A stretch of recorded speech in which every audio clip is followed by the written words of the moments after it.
They once called me the wisest man who ever lived. But wisdom without obedience is like a lamp without oil. It shines for a while, and then flickers out.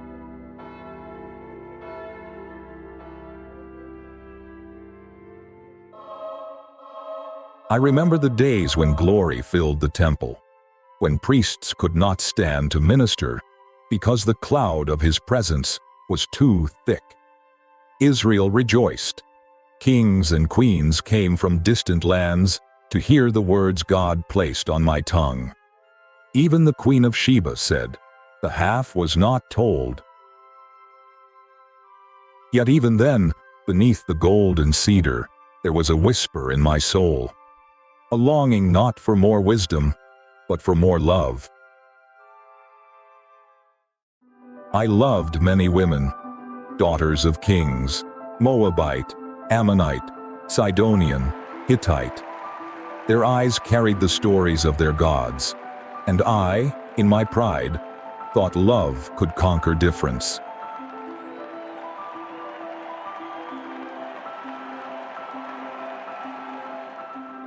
The Lord had warned me, "They will turn your heart." But I told myself, my heart is too strong to be turned.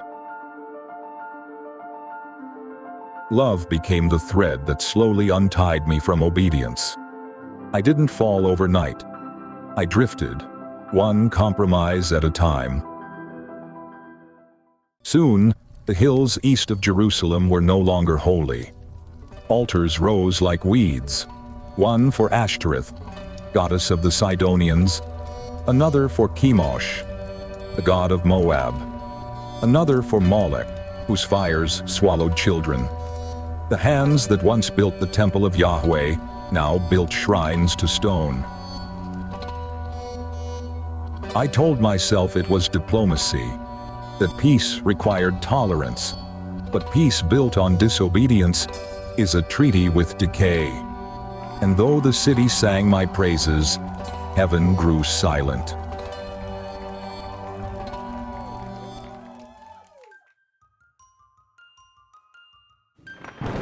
The Lord appeared to me twice in my life, once in my youth when he granted me wisdom, and again when he warned me to walk uprightly before him. I had seen his glory. He had spoken to me face to face, yet I turned away. Then came the voice I feared to hear again, not in vision, not in dream, but in judgment.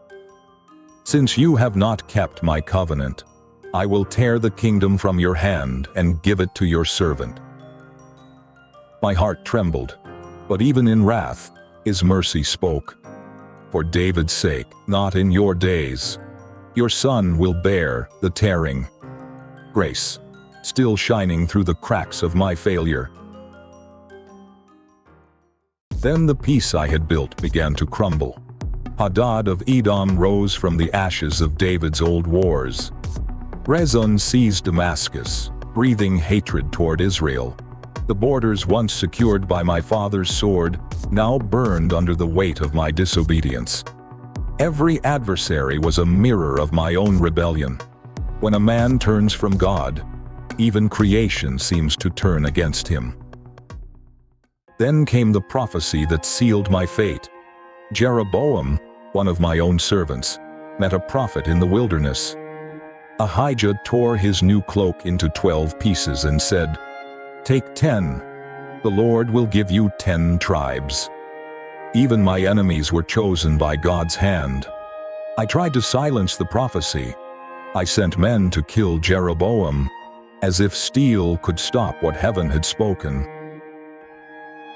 But he fled to Egypt, the land from which our fathers had been delivered. And I was left alone in my palace of stone, haunted by the echo of that tearing cloth. Age came upon me like a slow tide. The songs of my youth faded. Even the laughter of my wives sounded hollow. The wisdom God gave me never left, but it condemned me more than it comforted. For wisdom without obedience is a mirror that never lies. I wrote once, "Vanity of vanities, All is vanity. Those were not the words of a philosopher. They were the cry of a man who had tasted every pleasure and found only sand. I have nothing left to boast of. No empire, no wisdom, no peace. Only this, that mercy still whispers my name. The God who promised to David has not utterly cast me off. Though he afflicts, he also restores. So I pray, not as a king, not as a sage, but as a man who once knew his voice. Search me, O God, and if there is any wicked way in me, lead me back to the way everlasting. The lamp still burns in Jerusalem, because mercy endures longer than wisdom. If this story of wisdom and warning moved your heart, take a moment to reflect on your own path today. Hit like to support more cinematic Bible stories, and subscribe to join a community seeking truth, wisdom, and inspiration from Scripture.